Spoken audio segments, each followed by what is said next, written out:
Namo tassa. This time I will talk about the notion of effort and commitment when one means to be really on the path of Dharma. That refers again to a post from today from one Western teacher who is pretty advanced and who knows what he's talking about. And as he has mentioned in some other posts before, and I feel I relate to that, is that we feel that we belong to some kind of dinosaur generation according to Dharma.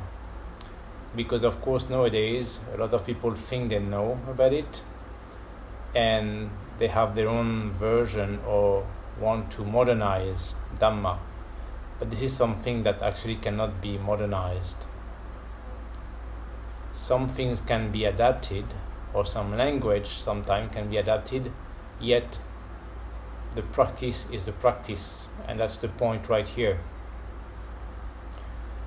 And in that situation, as it is in reality, and many Asians don't like it so much when it is put that way, although a few recognize that, is that nowadays you will find maybe as many Westerners who are worthy of practicing and being able to teach pure Dharma as much as some Asians. As on the other hand, we see how the evolution of society and the culture in those Asian countries have influenced and basically corrupt a lot of the Dhamma Sangha, unfortunately. Whether in Myanmar or Thailand or Sri Lanka, as far as Theravada goes, not talking so much about Laos and Cambodia, which is actually even less. But it goes back again to the same. When you mean to be on the Dhamma path really and seriously, that requires some effort and commitment. And in that post from Michael Culey, he puts also between brackets as an advice to a disciple. So again, that is the notion of being a disciple, which of course means like a student, ideally a very serious student. But in that word, there is the same root as discipline. And again, it goes back to my main point, which is about effort and commitment. That goes together with developing discipline, mind discipline. So again, that's the way we will see if someone is really serious about the practice on the path or not. And there is no way around, there is no shortcut, there is no lazy way or easy way to go around. It's just that some people will get to a certain level faster than others, and that is exactly due to their paramis from the previous lives and the karma, of course, that goes with it and in this life. But again, it's always about the same. It's about the commitment of the mind and the right practice and right effort in this life. So I see too many people, as I am doing another little retreat now, who I guess mean to be good Buddhist, but there is so much lacking of the seriousness and the commitment. Exactly because it's part of the culture, they like to do it once in a while, but that's exactly the point. the once in a while thing doesn't cut it. And that goes together with the rest. When the people, will go on some specific days to the monastery, the temple, and offer to the monk and practice a little bit exactly to gain merit as it's supposed to be. And for some of them, they say that they pray at home sometime or every day. But again, this is not the real practice as the Buddha advised, and that's not the one that will really get you much better and higher on the Dhamma path. So again, the practice is the practice exactly with the effort, because that's the one that most people find a bit dreadful, and they are not willing to make that effort really, which is practicing meditation, samadhi, every day, regularity, commitment. So, as I've explained before, actually in a way that is quite rational and you could understand that way, the once in a while thing, either by donation, doing something for the temple, the monastery, for the monks, or a little bit at home once in a while, that's not being seriously a Buddhist and on the Dhamma path. And that's not going to get you really anywhere. Or I guess the culture tells you that when you do this or that, you will get this type of merit or this type of merit. But those are small merits. It will never get you really far on the path. And again, many people think that's enough because they don't mean to get really far. But that's kind of a lazy mind again, and it's not the right intention. So your karma is not going to get so much better anyway, and rather maybe worse if your intention is just like more of the moha lobha, to gain something, that you do it because you should, because you want to gain something, instead of the proper understanding of Dhamma as a true Buddhist, and then the proper commitment to the right practice.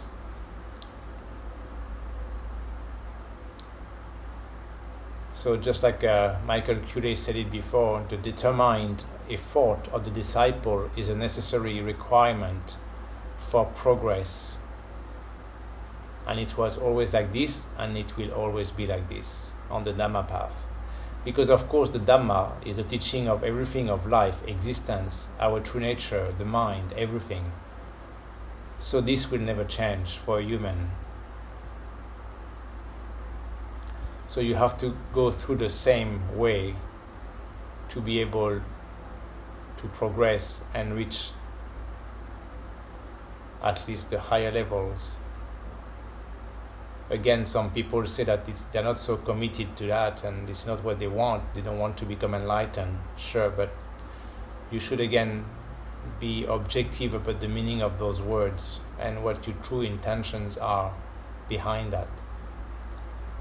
So as I meant before, quite rationally, if you spend less than 50% of the time in Dhamma mode, Dhamma practice, Dhamma intentions, then you're not really serious, you're not committed, and don't expect to progress really at the end or to have a better life, better existence, next one, or anything. It's just more going down and down and down.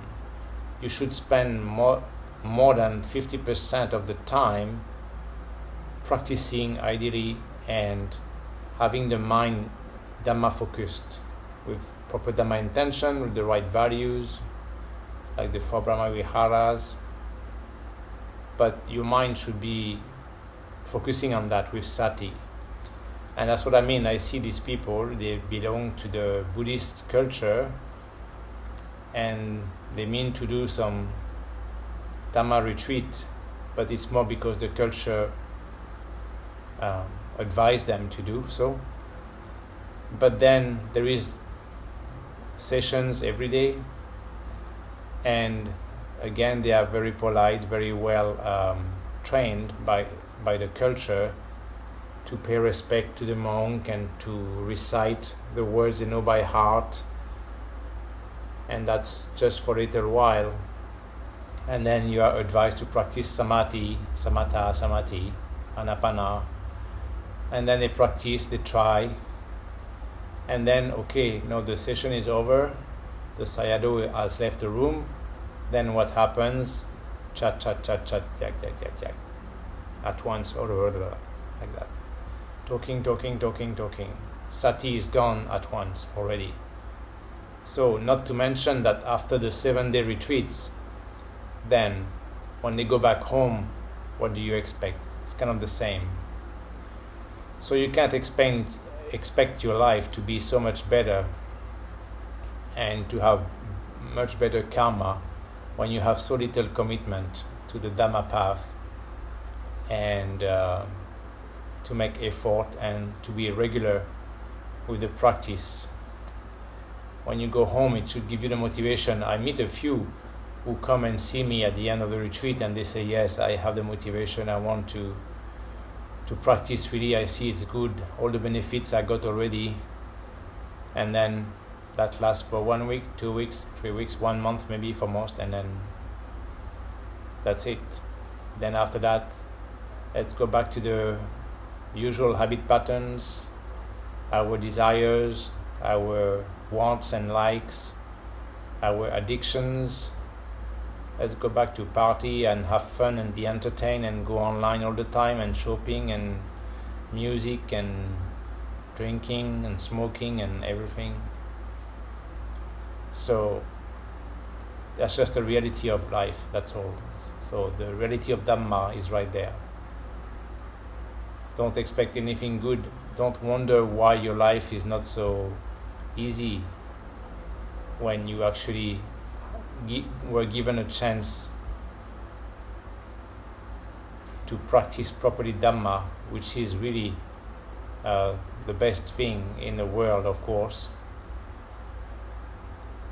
But then you decide to ignore it again, kind of put it aside and go back to your good old habits. Then of course you shouldn't wonder why your life actually is the way it is. And in that post also there is something that he mentions also from his own experience as a proper disciple means that you find a good master and you really respect that master and you listen properly and you follow what you are told. And there is commitment to the practice, the Dhamma, but there is commitment to the proper master. And I have also this good friend, Ashin Chanda, who has posted a few things about that. And it's pretty right, because he has experienced the same nowadays as we mean. That's why we are like dinosaurs. The new generations have the ego so much developed, big atta, and because they can check online and they can read and there is so much distraction of course around, and the addiction of social media and everything, and access to so many material things that you can want or think that you need, that it's very difficult to find proper commitment to the proper Dhamma. So Ashin puts it very good that way, and you can see that people like to question. Young people mean to be good Dhamma people. They want to talk to a good master, a Dhamma, but then they start to want to argue and debate. They don't even respect the master speaking. They think it's okay to just cut them off and just speak over the sayadaw or the master, the teacher. And there is that attitude nowadays of not so much respect and not so much humility again. So Going back to that best quality that a human can have when they decide to practice Dharma is to be humble, of course, but it's very hard to find nowadays. So that would help, of course. And I mentioned before somewhere else that also in Japan there is that in the Zen practice what they call beginner's mind, and that's exactly the same.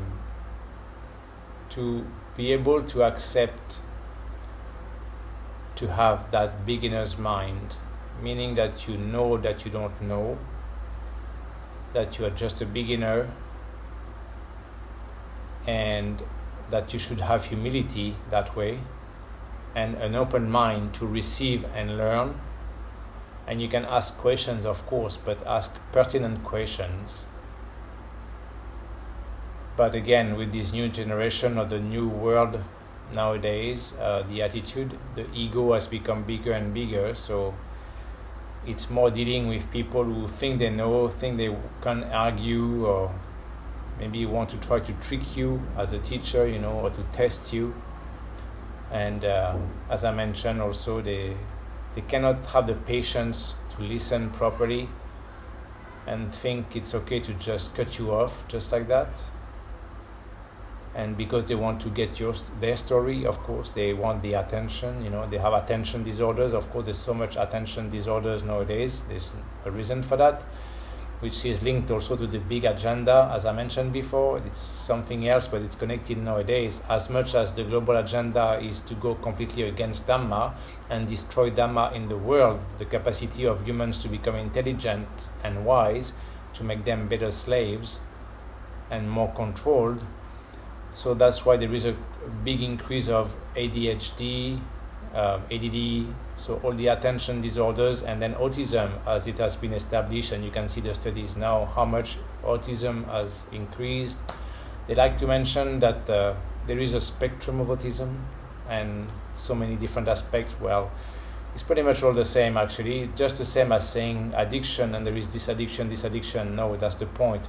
The human mind works by addiction. It's just addiction. Actually, I saw a little thing online lately also that explained that a researcher from decades ago had explained that already. But again, all these things get hidden because they give too much pertinent information, and they don't want the public to be too much aware of those correct truths and information, because they want the people to remain ignorant and confused, so they can control them better and have less and less Dhamma. Again, that's why people like me or Michael Cure, like he mentions, we are kind of dinosaurs when we are actually the real deal. Following properly, the proper way, the ancient teachings in a way that we know about humility, and we have accepted to be beginners for a long time and show respect really to the masters and the teachers. And also we wanted to practice properly. We were dedicated, the dedication, the commitment to the effort and the discipline, but it all paid off. So as Michael puts it in his post right there, at the time when he was training with his master, he also worked 3 jobs just to be able to save money and to sell some of his things so that he could travel to Asia to meet his master and give the donation and cover the fees, everything. So, and as he says, of course, was it worth it? Of course, because then you can see when somebody has reached a higher level in Dhamma, and then the benefits are, of course, huge and many. So, as I put in the post, and like he says, what is more precious than Dhamma? Again, of course, if you are more like a regular human, even as a Buddhist, supposedly, in a Buddhist culture, but you don't realize the real value of Dhamma, that's why you don't care to practice seriously, that's why you have no commitment and you don't have the willingness to put the right effort, because you don't realize really, even though you were taught already at school as a young kid in Buddhist cultures, you don't realize what is more precious than Dhamma. Nothing is more precious than Dhamma. And as Goenka put it, of course, it's a priceless gem, right? So no amount of money is worth the teaching and receiving and practicing the proper Dhamma, because of what you will get at the end. Ultimately, hopefully, you can become Arya, reach the Arya state ideally, and of course, Arahat being the best. Then this is the most ultimate achievement that any human can get. Just like nowadays, of course, I saw a little thing again lately, but against science and the modern mindset of these people who think they know better about human and what the future of mankind should be, and those super geeky guys, they are just victim of the system, but they think they're so smart. You have the Zuckerberg from back then, Gates Zuckerberg, and now those some Asians in Silicon Valley. But for example, they say that they don't want to have kids until the technology is advanced enough to affect the genetics and also the electronics to create basically the perfect children, the more intelligent children as they see it. At the same time as you have the other side again still of those people trying to develop whatever products and technology to live longer. Again, the whole ignorance of making a big point to try to live longer. These people, of course, are so ignorant, so miserable. That's why that comes from the suffering, the subtle suffering that they don't notice in the mind. That notion of thinking that they want to live longer and they want to create the perfect human, but artificially, and with their notion of intelligence, which is actually the opposite of intelligence, and that's ignorance.